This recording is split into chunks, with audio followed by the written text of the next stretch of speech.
मुजफ्फरपुर के सीनियर अधिवक्ता से जाने जाते हैं और समाजसेवी भी हैं और अधिवक्ता प्रकोष्ठ के जनसुराज से जिलाध्यक्ष बनाए गए हैं और कई कार्यक्रम में भाग लिए हैं। और जनसुराज से क्यों जुड़े और अदर पार्टी थी, राष्ट्रीय पार्टी थी, क्षेत्रीय पार्टी थी, जनसुराज नई पार्टी है, जनसुराज से क्यों जुड़े? सबसे पहले तो मैं अधिवक्ता बंधुओं को बहुत बहुत हार्दिक धन्यवाद दूंगा और आप सभी को भी, क्योंकि आप जनसुराज के बारे में जानना चाहते हैं और जनसुराज की बातों को आप जनता के बीच में रख रहे हैं। आज़ादी के 78 साल के बाद में आज विश्व में भारत शिक्षा में सबसे पीछे है, गरीबी में सबसे आगे है, पलायन में सबसे आगे है, भ्रष्टाचार में सबसे आगे है और पूरे भारत में बिहार शिक्षा में सबसे आगे। पूरी तरह अशिक्षित लोग यहाँ हैं, मैंने 50% से बेसी लोग यहाँ अशिक्षित हैं। गरीबी में वही स्थिति है, पलायन की वही स्थिति है, भ्रष्टाचार की वही स्थिति है, लॉ एंड ऑर्डर की वही स्थिति है। आज भी बहुत सारे दल हैं यहाँ पर, जात की राजनीति करते हैं, कोई धर्म की राजनीति करता है, लेकिन पहली बार जनसुराज जो है यह कहती है कि बिहार से मैं गरीबी हटाऊंगा, पहली बार मैं पलायन दूर करूंगा, मैं भ्रष्टाचार दूर करूंगा, लॉ एंड ऑर्डर ठीक करूंगा। इसलिए हम लोग और बहुत सारे अधिवक्तागण जनसुराज से जुड़े हैं, क्योंकि जनसुराज कोई पार्टी नहीं है, जनसुराज एक वैकल्पिक सोच है जिसका उद्देश्य है सही लोग, सही सोच और सामूहिक प्रयास के द्वारा व्यवस्था परिवर्तन करना।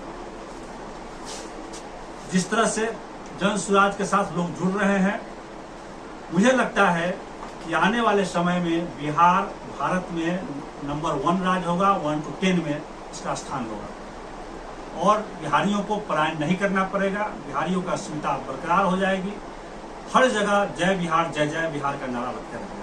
तो बिहार में 2025 के विधानसभा चुनाव का सरगर्मी तेज हो गया है, अब बहुत कम समय रह गया है और किस तरह जनसुराज को, संगठन को आगे बढ़ाइएगा और चुनाव के लेके किस तरह तैयारी है? मुजफ्फरपुर में कितने विधानसभा में चुनाव लड़ाइएगा वो बताएं। जनसुराज किसी व्यक्ति की पार्टी नहीं है, किसी नेताओं की पार्टी नहीं है, जनसुराज जनता की पार्टी है। लाखों की संख्या में रोज लोग इससे जुड़ रहे हैं, सदस्यता के द्वारा, सहानुभूति के द्वारा, मन से। आप देखते हुए कि प्रशांत जी की सभा में हर जगह बिना जुटाए हुए भीड़, अपार भीड़ मैंने आ रही है। तो शिक्षा के नाम पर, पलायन रोकने के नाम पर, खेती को मनरेगा से जोड़ने के नाम पर, लोगों को 2-2 हजार रुपये पेंशन देने के नाम पर अपार लोग आ रहे हैं। इसलिए मुझे उम्मीद ही नहीं, पूरा विश्वास है 2025 में जनसुराज की सरकार बनेगी और जो जनसुराज कह रही है वो सभी चीजें लागू होंगी। अधिवक्ता के बारे में नहीं सोचा है, लेकिन मेरे राष्ट्रीय अध्यक्ष और अधिवक्ता प्रकोष्ठ के वाईवीन गिरी जी ने सभा में, अधिवक्ताओं के सभा में खुल्लम खुल्ला कहा कि यदि मेरी सरकार आ जाती है तो मैं अधिवक्ताओं के लिए, जूनियर अधिवक्ताओं के लिए 5,000 रुपये 5 साल तक दूंगा और जो अधिवक्ता 65 साल पार कर चुके हैं उनके लिए मैं पेंशन की व्यवस्था करूंगा, 5,000 से लेकर 10,000 रुपये तक पेंशन की व्यवस्था करूंगा और बहुत सारी वेलफेयर की व्यवस्था करूंगा। यह पहला दल है जो अधिवक्ताओं के लिए सोच रहा है, अधिवक्ताओं का सम्मान कर रहा है। इसलिए अधिवक्ता पूरे राज्य से हजारों की संख्या में जनसुराज के साथ जुड़ रहे हैं और अधिवक्ता जब जुड़ गए, डॉक्टर जुड़ गए, जिस अति के साथ, पार्टी के साथ बुद्धिजीवी जुड़ गए, तो समझ लीजिए कि उस राज्य का क्या होगा। दिन रात प्रवृत्ति हो रही है। तो कहा जा रहा है कि वोट कटवा, मतलब कि जनसुराज के पार्टी को दिया जा रहा है, नाम दिया जा रहा है कि वोट कटवा होंगे, वोट काटे जाएंगे। सभी दलों में जनसुराज के भीड़ को देखकर बेचैनी हो गई है, क्योंकि लोग जात की राजनीति करते हैं, कोई धर्म की राजनीति करता है।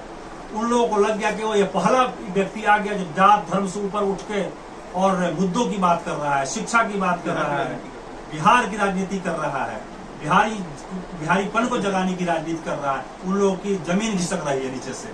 इसलिए कोई वोट कटवा, कोई ये टीम, कोई बी टीम कर रहा है, लेकिन सब लोगों का मुंह सूखा हुआ आप देखेंगे। तो FIR भी हो गया है प्रशांत किशोर पर, मतलब इस पर क्या कहेंगे आप? FIR तो कोई बड़ी बात नहीं है। FIR तो मैंने बुरे काम के लिए भी होता है, या तो हम अच्छा काम करने गए थे। आजादी के लड़ाई में गांधी जी पर भी सैकड़ों FIR हुआ था, गांधी जी कई बार जेल गए, मोतीलाल नेहरू कई बार जेल गए, डॉक्टर राजेंद्र प्रसाद कई बार जेल गए। कोई बड़ी बात नहीं है।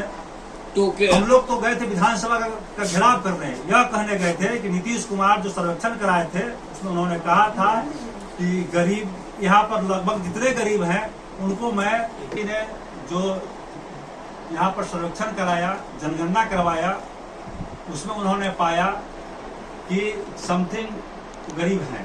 उन्होंने कहा कि जो गरीबी रेखा के नीचे है, जो गरीब है उन्हें मैं 2-2 लाख रुपया दूंगा, लेकिन 94 लाख परिवार ऐसे पाए गए जो गरीब है उनके अनुसार, लेकिन आज तक उन्होंने किसी एक व्यक्ति को भी 2 लाख रुपया नहीं दिया। तो हम लोग इस मांग को लेकर विधानसभा घेराव करने गए थे। हम लोग इस मांग को लेकर घेराव करने गए थे कि उन्होंने ही कहा था कि मैं प्रत्येक परिवार को 3-3 डिसमिल जमीन दूंगा। आज मुकेश प्रसाद ठाकुर अधिवक्ता प्रकोष्ठ की ओर से सभी बिहार वासियों को स्वतंत्रता दिवस की, आने वाले स्वतंत्रता दिवस की हार्दिक शुभकामनाएं देता हूं, बधाई देता हूं। और तीसरी सोमवारी भी है, इसकी भी मैं हार्दिक अभिनंदन और बधाई देता हूं। परमपिता परमात्मा शिव से मैं यह अनुरोध करता हूं, विनती करता हूं कि बिहार की जनता मुद्दों आधारित राजनीति में भाग ले और जन सुराज को बिहार की सत्ता में बैठाए, यही मेरी शुभकामना है। सर्वेक्षण में जो गड़बड़ियां चल रही है, धांधली चल रही है, उसके खिलाफ हम लोग गए थे। दिन रात म्यूटेशन में पैसे लग रहे हैं, अंचलाधिकारी से कर्मचारी तक जनता को लूट रही है। पेंशन कभी तो राज्य सरकार बढ़ा दिया गया है, 125 यूनिट मतलब बिजली फ्री दिया जा रहा है, और राज्य सरकार और केंद्र सरकार तो योजना तो है, अगर लोग फायदा उठा रहे हैं। तो मुझे बहुत खुशी की बात है, जन सुराज आई और यह कहना शुरू करी कि पूरे देश में कहीं 2500, 2000 पेंशन मिल रहा है वृद्धा को, विधवाओं को, लेकिन बिहार में आज तक मात्र 400 रुपया मिल रहा है। 400 रुपया में क्या होगा? यदि मेरी सरकार आएगी तो मैं 2000 दूंगा। नीतीश कुमार इस प्रेशर में आके 1100 रुपया कर दिए हैं, लेकिन उनसे उनका काम नहीं चलने वाला। मेरी सरकार आएगी और हम लोग उसको 2000 रुपया करेंगे। तो लग रहा है कि बिजली बिल का प्रश्न है, इस बार लग रहा है कि बिहार में मतलब कि जनसुराज सरकार बनाएगी, एकदम सुनिश्चित है। मुख्यमंत्री के चेहरा कौन होंगे? जनसुराज 243 सीटों पर अपना उम्मीदवार खड़ा करेगा और जीतने के बाद मुख्यमंत्री का चेहरा तय होगा।